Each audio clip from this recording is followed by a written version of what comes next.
Party ने घोषणा कर दिया है कि सपा से अब दारा सिंह चौहान होंगे प्रत्याशी। क्या राय है, क्या प्रतिक्रिया है यहाँ? प्रतिक्रिया ये है कि चुनाव वो शहर थे वो शहरी हैं। में आवाज उठाई कि नहीं है दबे कुचले लोगों का? दोपहर में आवाज उठौले की आवाज दबा दिया ना। नमस्कार, हम इस समय पहुंच चुके हैं मधुबन विधानसभा और घोसी विधानसभा के बॉर्डर पे, क्योंकि जो मधुबन विधानसभा के प्रत्याशी थे आज वो घोसी विधानसभा के प्रत्याशी हो गए हैं। तो यहाँ से जो रणनीति है, जो यहाँ से कुछ लोग हैं बैठ के बहुत देरों से डिस्कस कर रहे हैं, आइए हम उसी बातों पे डिस्कस करेंगे। जिस तरह से दारा सिंह चौहान को समाजवादी पार्टी ने घोसी का उम्मीदवार बना दिया है, अब देखना ये है कि लोगों की राय क्या है। इस पे हम बात करेंगे सीधे लोगों से और जानेंगे कि क्या है राय इनकी।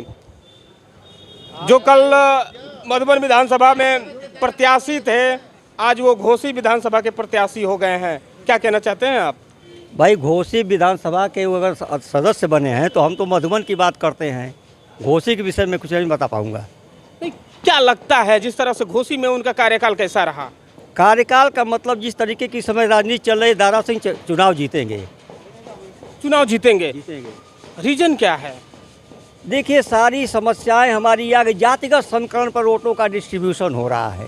कोई मुद्दा कोई किसी का बन नहीं पा रहा है। और सपा का मुद्दा जो बेरोजगारी का है, महंगाई का है, सारी चीज़ों का देख करके लग रहा है कि सपा की कुछ लहर है।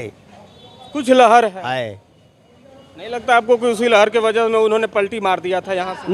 नहीं, हम किसी के लगने की बात नहीं कर रहा हूँ, उनके विचारों को कह रहा हूँ। हमारे जितने नेता बैकवर्ड के भाजपा से निकले हैं, उनको घुटन महसूस हो रही थी उसमें। क्या ये भाजपा ने क्या क्या कहा था, क्या क्या करने के लिए कहा था, किस बेस पर इनको इन्होंने लिया था, वो बेस उनको मिला नहीं। करते करते जितने बैकवर्ड के बड़े बड़े नेता से सब बाहर निकल गए।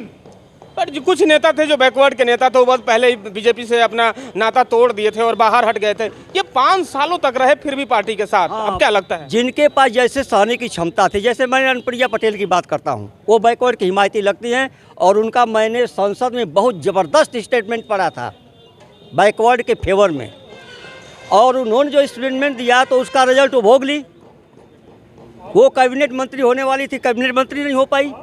तो भाजपा की चालों से लोग अब धीरे धीरे जागरूक हो रहे हैं।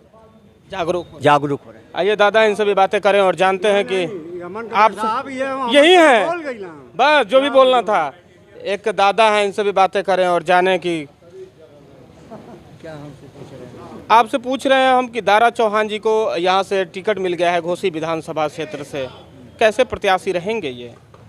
अभी जनता जो है वो होपो में है, अभी कोई निश्चित नहीं है किधर को करवट लेगी, है ना। अभी किधर को हवा बढ़ेगी अभी हम निश्चित नहीं बता सकते हैं। किधर को हवा बहेगी ये निश्चित नहीं बता सकते। हाँ, इधर जो सरकार चल रही है इससे तो कोई आपत्ति नहीं है ना? जो सरकार चल रही है इससे तो कोई तकलीफ नहीं है? नहीं, उससे आपत्ति नहीं है। सरकार से कोई आपत्ति नहीं है। नहीं, सरकार जो है इससे कोई बेहतर सरकार नहीं आई थी, इससे बढ़िया कोई सरकार नहीं आई थी। इससे बढ़िया सरकार कोई नहीं आई। आइए एक दादा, इनसे भी बातें करें और जानें कि क्या माहौल है अब की बार चुनाव में। दारा सिंह चौहान वो तो हार जाएंगे। हाँ, वो तो हार जाएंगे। कहाँ है रीजन क्या? उनका कर्तव्य सही नहीं है। उनका कर्तव्य सही नहीं है? नहीं सही है। वो तो इस क्षेत्र में रहे हैं ना, कुछ नहीं किए। वन मंत्री भी रहे, कुछ नहीं किए। मधुबन विधानसभा से वो कैबिनेट मंत्री रहे और विधायक भी रहे। यहाँ पे काम किए हैं कि नहीं? दारा ये कुछ नहीं सर, अपना ये नहीं दिखाया, चेहरा नहीं दिखाया। इस बार योगी की सरकार बन रही है।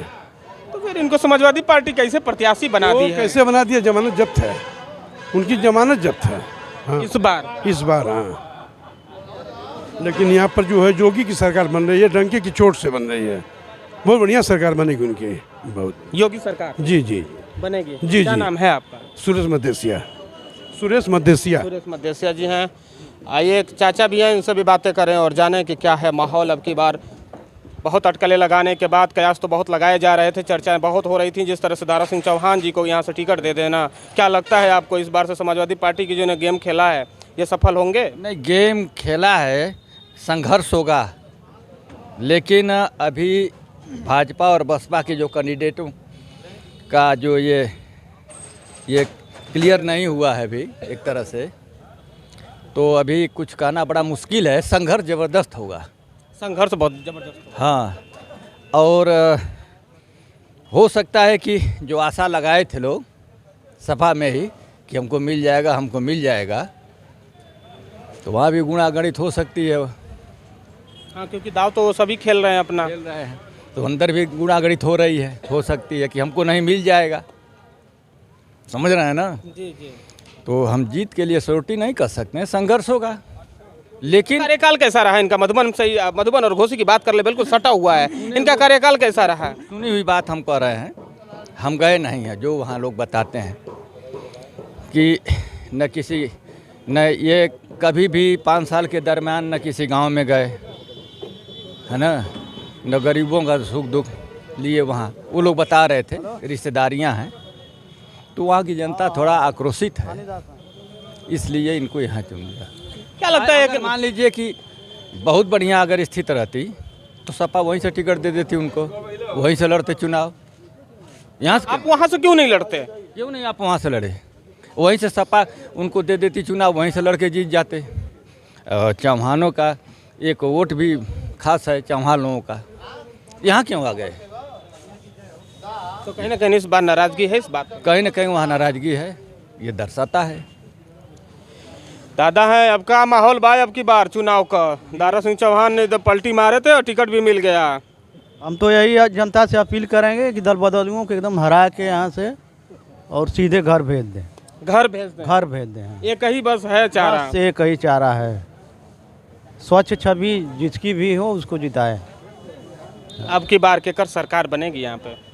अब अभी तो भाई सरकार किसकी बनेगी तो क्या लग रहा है? 10 के बाद पता चलेगा। नहीं, माहौल क्या लग रहा है इस बार? बाबा की सरकार चल रही है, कोई दिक्कत तो नहीं है ना इससे?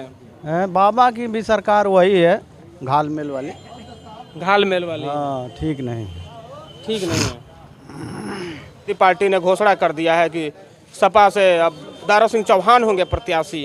क्या राय है, क्या प्रतिक्रिया है यहाँ? प्रतिक्रिया ये कि चुनाव वो शहर थे वो शहरी हैं, वो जनता में कभी आइबे नहीं किए। हम लोग उनको वोट दिए थे लेकिन जनता में कभी नहीं आए। आप लोग उनके क्षेत्र के हैं? नहीं, हम तो यहाँ क्षेत्र के हैं। उनको वोट दिए हैं? हाँ, तो कभी आइबे नहीं किए। कैसा रहा कार्यकाल? कार्यकाल बहुत खराब रहा। फिर ऐसे समाजवादी पार्टी ने भरोसा कैसे कर लिया ऐसे प्रत्याशियों? अब कब जब अब वो जाने, हम क्या उसके विषय में जाने। आपको नहीं लगता है कि कुर्सी के चक्कर में जनता को 5 साल पीस देती हैं पार्टियां? ना ही कहना कुर्सी के चक्कर में देते हैं, लेकिन यहाँ तो कार्यकाल है मोदी जी का एकदम सही चल रहा है, योगी जी का। यहाँ जनता गरीब तबका एक पार्टियों का तो कार्यकाल बढ़िया चल रहा है, लखनऊ में बढ़िया चल रहा है, दिल्ली में बढ़िया चल रहा है, बट यहाँ के जो लोग हैं, मूलभूत मुद्दे हैं, इनकी आवाज़ कब उठाई जाएगी और कौन उठाएगा? अब ये तो उठा के चले गए दारा चौहान।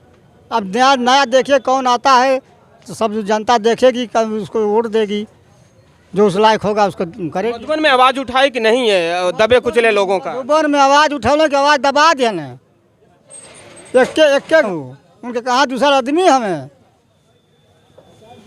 नहीं गए। बहुत अच्छा कार्यकाल नहीं रहा। ही एकदम में ना रहल। जाहिर सी बात है, लोगों में नाराजगी है और नाराजगी होनी चाहिए। आप जब प्रतिनिधि चुने जाते हैं, जब आपको नेता बनाया जाता है, और वोटरों के बहुत अरमान होते हैं, बहुत सारी चीज़ें होती हैं, बहुत ऐसे मुद्दे होते हैं जिनको जाके आपको उठाना होता है, उस पर कार्य करना होता है। मगर आप जब कार्य नहीं करते हैं तो कहीं ना कहीं आपकी बुराई होती है। पर राजनीतिक में ऐसे पैंतरे को देखने को जरूर मिलते हैं। पार्टियां ऐसे लोगों पे दाव खेल ही जाती हैं, भले ही वहाँ की जनता को कोई भी मुद्दे, भले ही वहाँ की जनता को परेशानियों से उबरना पड़े, अब परेशानियों में रहना पड़े, मगर पार्टियां इसको दरकिनार करते हुए ऐसे भी प्रत्याशियों को प्रत्याशी बना ही देती हैं।